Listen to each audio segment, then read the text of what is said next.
નમસ્કાર વિદ્યાર્થી મિત્રો, આજે આપણે જોશું સામાજિક વિજ્ઞાન ધોરણ 9 પ્રકરણ 3. આપણે આગળના વિડીયોમાં જોયું નૂતન વિશ્વ તરફ પ્રયાણ.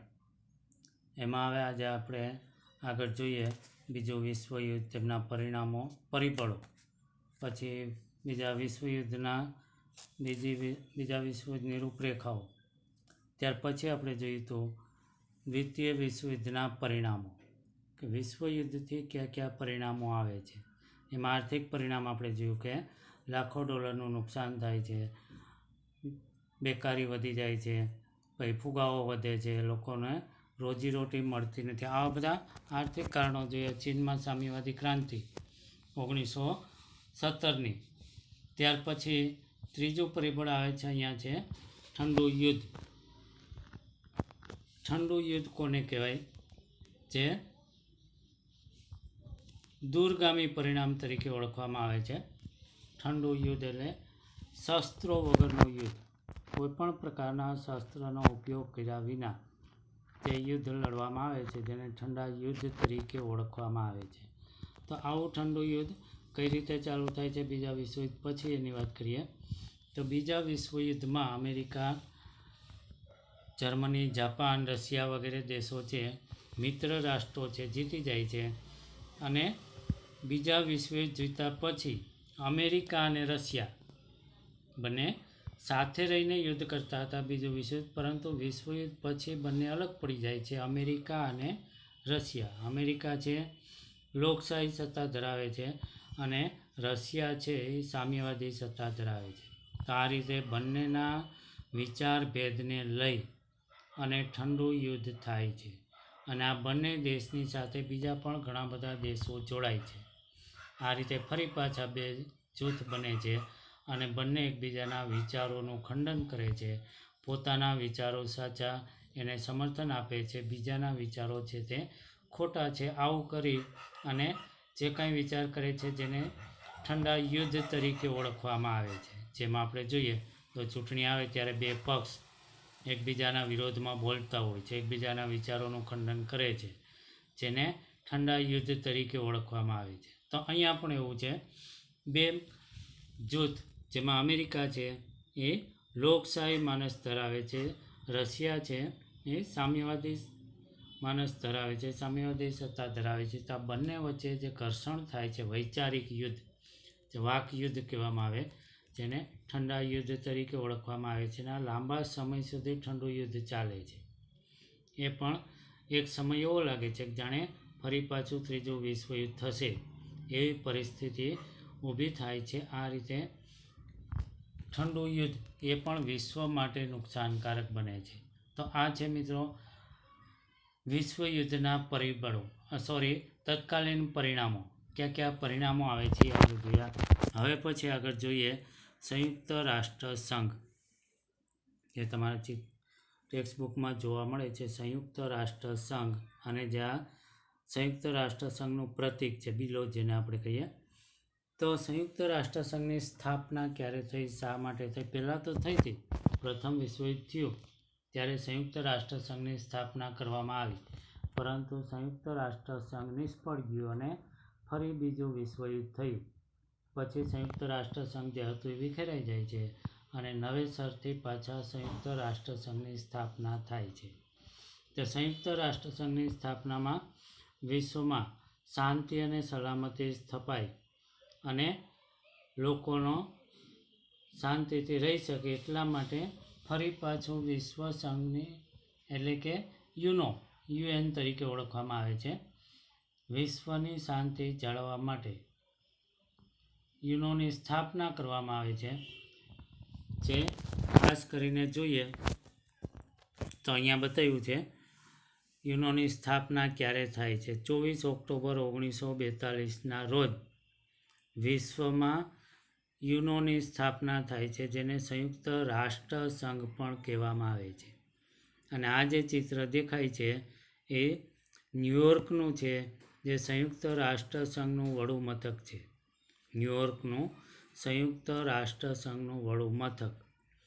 તો રાષ્ટ્રમાં, વિશ્વમાં શાંતિ સલામતી સ્થાપવા માટે સંયુક્ત રાષ્ટ્રસંઘની સ્થાપના થાય છે 24 ઓક્ટોબર 1945ના રોજ. આ પણ એક યાદ રાખવાનું છે કે ફરી વખત બીજા વિશ્વયુદ્ધ પછી સંયુક્ત રાષ્ટ્રસંઘની સ્થાપના ક્યારે થઈ અને ક્યાં થઈ? તો અમેરિકાના ન્યુયોર્ક શહેરમાં થઈ છે 24 ઓક્ટોબર 1945ના રોજ. હવે પછી આગળ આપણે જોઈએ કે આ સંયુક્ત રાષ્ટ્રસંઘની સ્થાપના કઈ રીતે કરવામાં આવી. તો એમાં જોઈએ સંયુક્ત રાષ્ટ્રસંઘની સ્થાપના કે અમેરિકા સૌ પ્રથમ આગળ વધે છે એ બીજા વિશ્વયુદ્ધમાં જોડાય છે ત્યારથી જ વિચારે છે કે હવે પછી યુદ્ધ ન થાય, શાંતિ જળવાય. એટલા માટે અમેરિકાના એ સમયના નેતા, એનું નામ છે રૂઝવેલ્ટ, પ્રમુખ રૂઝવેલ્ટ આગળ આવે છે અને પોતાની સંસદને, કોંગ્રેસને એટલે કે સંસદમાં રજૂઆત કરે છે કે આપણે વિશ્વ શાંતિ માટે સંયુક્ત રાષ્ટ્રસંઘની સ્થાપના કરવાની છે અને એના માટે ઘોષણા કરે છે કે વિશ્વમાં શાંતિ સ્થાપવા માટે કઈ કઈ બાબત જરૂરી છે. તેવા 4 મુદ્દાઓ, 4 બાબતની ઘોષણા કરે છે.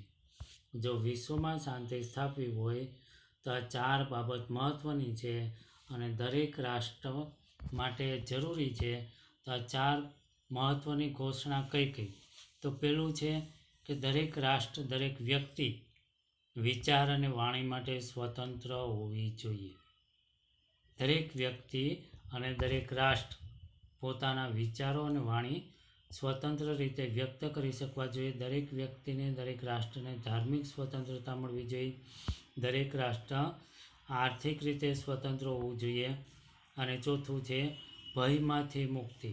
આ એક મહત્ત્વની બાબત છે કે ઘણા બધા રાષ્ટ્રો છે ભયમાં જીવે છે, ઘણા બધા લોકો છે, સમૂહ છે ભયમાં જીવે છે.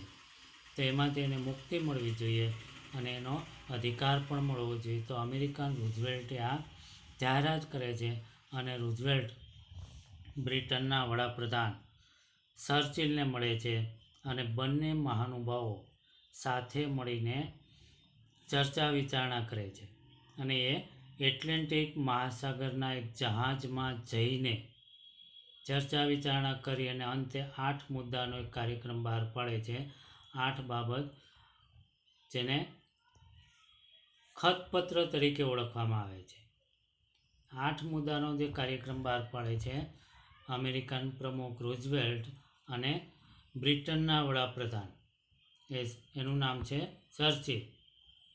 એટલાન્ટિક મહાસાગરના એક જહાજમાં બેસીને 8 મુદ્દાનું ખતપત્ર બહાર પાડે છે જેને એટલાન્ટિક ખતપત્ર તરીકે ઓળખવામાં આવે છે. તો 8 બાબત કઈ કઈ હતી? તો વિશ્વ માટે, લોકો માટે, દેશ માટે મહત્ત્વની આ 8 બાબતો છે કે દરેક રાષ્ટ્રના સ્વાતંત્ર્ય અને સાર્વભૌમત્વની જાળવણી કરવી. દરેક રાષ્ટ્ર, દેશ જે પોતાની સીમાઓ છે એ સીમાઓમાં પોતાની સત્તા ભોગવી શકે. સાર્વભૌમત્વ એટલે પોતાની સરહદની રક્ષણ કરી શકે, સરહદની અંદર પોતે સત્તા ભોગવી શકે. બીજું છે શાંતિ, સલામતી, સામાજિક અને આર્થિક કલ્યાણ, નિઃશસ્ત્રીકરણ, વિશ્વમાં ક્યાંય શસ્ત્રોનું ઉત્પાદન કરવું નહીં, જેને નિઃશસ્ત્રીકરણ તરીકે ઓળખવામાં આવે છે. શસ્ત્રોનું ઉત્પાદન ન કરવું, એનો ઉપયોગ પણ ન કરવો. આવી મહત્ત્વની 8 બાબતોની રજૂઆત કરે છે અને વિશ્વના ઘણા બધા દેશો એને સ્વીકારી લે છે, જેમ કે બ્રિટન, અમેરિકા, રશિયા, ચીન વગેરે વિદેશ પ્રધાનો મળે છે અને આ 8 બાબતો અને રાષ્ટ્રસંઘની સ્થાપનાના મહત્ત્વના મુદ્દાઓને સ્વીકારી અને આગળ વધે છે. 1943માં ભેગા મળે છે આ બધા દેશના લોકો અને સ્વીકારે છે. ત્યાર પછી 1943 નવેમ્બરમાં 3 માંધાતાઓ મળે છે.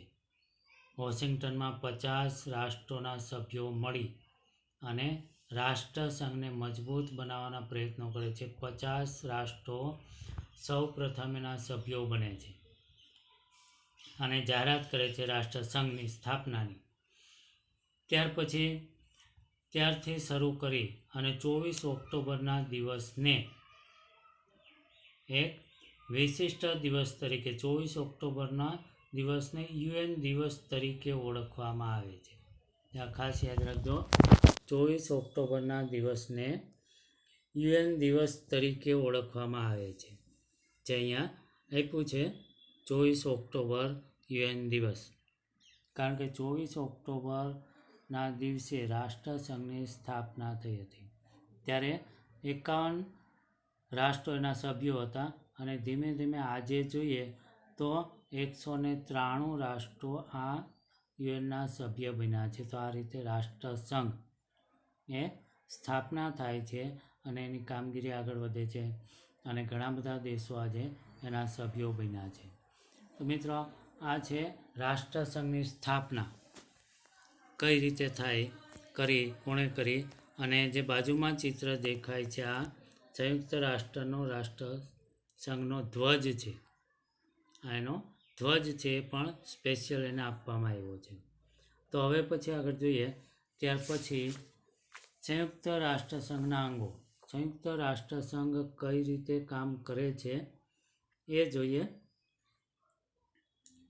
સંયુક્ત રાષ્ટ્રસંઘના અંગો, તો એમાં ખાસ કરીને જોઈએ